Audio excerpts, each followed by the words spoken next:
As a mother, advocate, and citizen, I believe carbon pricing is our best answer to combat the climate crisis. It is clear that people are starting to talk more openly and understand issues like climate change and environmental justice. According to our data, over 2/3 of Americans believe we can and should be doing more about the climate crisis. So it is not a question of if we can do more. It is a question of how. Carbon pricing presents an opportunity to not only correct our path regarding emissions, but also accounts for environmental justice through the adoption of carbon dividends. Ask yourself a question: what is environmental justice? To many, that answer may differ depending on your age, location, and background. However, at its core, environmental justice demands equal protection and access regarding environmental laws, regulations, and policies. Why is it necessary? Well, going back to the 19th century, during the Industrial Revolution, we can establish a clear pattern of wealthier individuals moving away from the city, and subsequently polluters and mass industry. And while we cannot blame someone for seeking a better and healthier livelihood, this leaves the less fortunate to not only work in but also live in dangerous conditions regarding both environmental and health standards. While environmental and health standards have increased since that time, the scars left by the Industrial Revolution still remain. In communities across America, access to a clean environment is still a privilege instead of a right. Just days ago, we featured a story in our VoLo newsletter that showed pollution from animal production leads to over 12,000 premature deaths every year. This is only one example of how we risk our health by not taking care of our environment. If we, as a nation, are to truly provide for the general welfare of our people described in our Constitution, we must ensure every American has access to a clean and healthy neighborhood. Personally, my fight for environmental justice begins with my children's future. Is it justice to pollute our world and leave them without the means to protect the planet? I think not.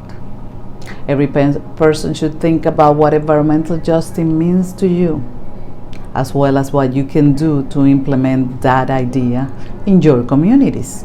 Carbon pricing takes many forms. However, no matter how you go about it, you must first ask two questions. How do you price it, and what do you do with the revenues generated? Protecting our planet is a bipartisan issue. There have been many proposals from both sides on how to price carbon. However, the one thing they all have in common is they are better solutions to climate change than what we are doing right now. I support a carbon fee.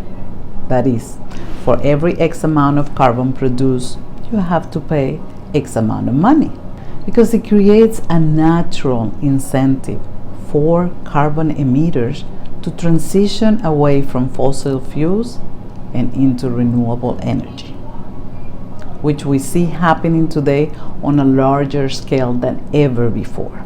In 2020 alone, the world's renewable energy capacity grew by 45% and was the only energy source for which demand increased. So far, our federal government has failed to pass any legislation regarding a carbon price. Europe is leading the way with their emissions trading system.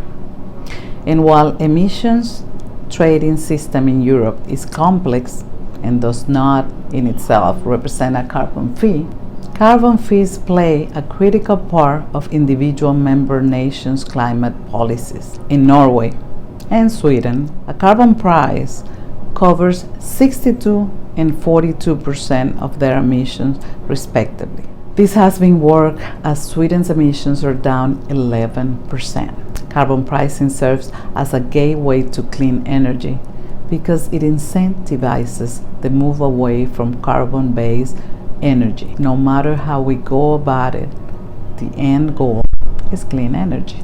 Because of this, proper care must be taken in creating climate policy that not only accounts for the emissions we are making now, but that also inspires sustainable innovations that one day will replace our carbon-based energy. As I previously said, the second question you must ask when placing a price on carbon is, what do you do with the revenue generated by that price? The choice of that question is endorsed by both myself and Citizens Climate Lobby is carbon dividends. What are carbon dividends? Carbon dividends are monthly payments made to every American coming from the revenue generated by making carbon emitters pay for their pollution. For years, polluters have been able to jeopardize our health and air quality, and we have received nothing in return for that sacrifice. This is a means of tipping the scale to be more equal and saying, if you want to pollute our air, then you have to pay us. If you have noticed, this is where environmental justice comes into play. For the millions who have suffered because of the pollutants, they find themselves unable to escape. This is the first step in creating a just society that allows equal access to a clean environment. Of course, there is still pollution, and there likely always will be in some capacity, but at least we will have something to show for it, while at the same time incentivizing polluters to make the switch to clean energy. And while I support carbon dividends, it is worth to mention other revenue uses that have been proposed. The revenue generated by pricing carbon could go toward, for example, infrastructure, payroll tax cuts, social security payments, or to the development of sustainable energy adaptation. No matter how you slice it, carbon price revenue will be doing something to benefit us as a whole. Finally, above all, the source of many people's concern in carbon pricing is what it will do to the economy, namely, what will happen to the entire carbon-reliant energy sector, and what impact will that have on the rest of the country. This is a fair and important question to ask.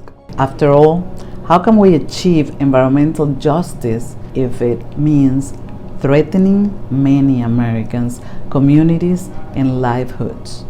The good news is that paired with carbon dividends, supporting and investing in communities affected by the transition to clean energy will offset job loss.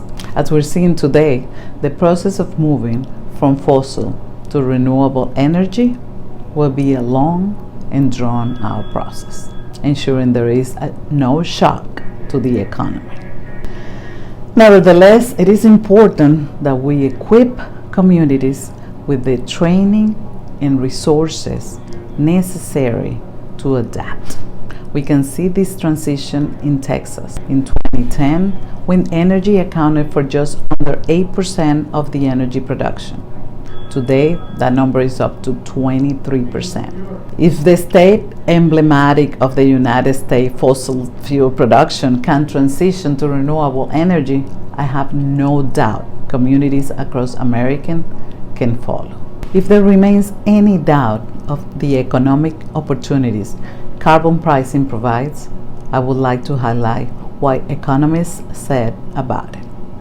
In a documented title, economists' statements on carbon dividends, co-signed by over 3,500 economists, including 28 Nobel laureates, 4 former chairs of the Federal Reserve, and 15 former chairs of the Council of Economic Advisors.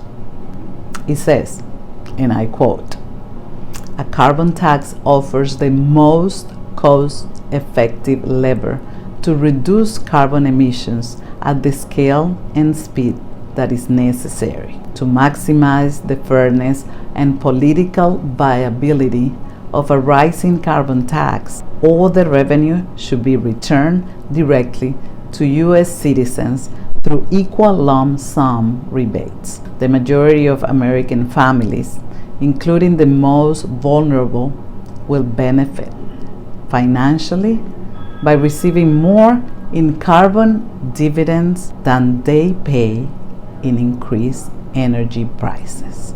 What can you do? If you believe in carbon pricing as much as I do, I urge you to reach out to your elected representatives and get involved with groups like Citizens Climate Lobby. It is up to us to be the change we seek. Even the small things, such as telling your friends and families about carbon dividends, go a long way toward building the support needed to make Washington hear us. We need leaders at the local level willing to raise awareness and implement bold strategies. In conclusion, carbon pricing and carbon dividends lower our emissions in a market-friendly way, while also promoting the welfare of the people. A price on carbon promotes innovation and makes carbon emitters pay for their pollution. The revenue generated by this price can go on to help all Americans, especially those most adversely affected by the pollution. This can all be done without losing momentum through the creation of new jobs and investment into sustainable infrastructure that will go on to benefit communities across the United States. We are the hope of our children's future, and it is up to us to change the tide against climate change. I'm a company and I pollute, but I don't pay for it, you do. A carbon dividend means I will start paying you for my pollution. This will motivate my shareholders to invest in clean energy, and you get paid in the meantime.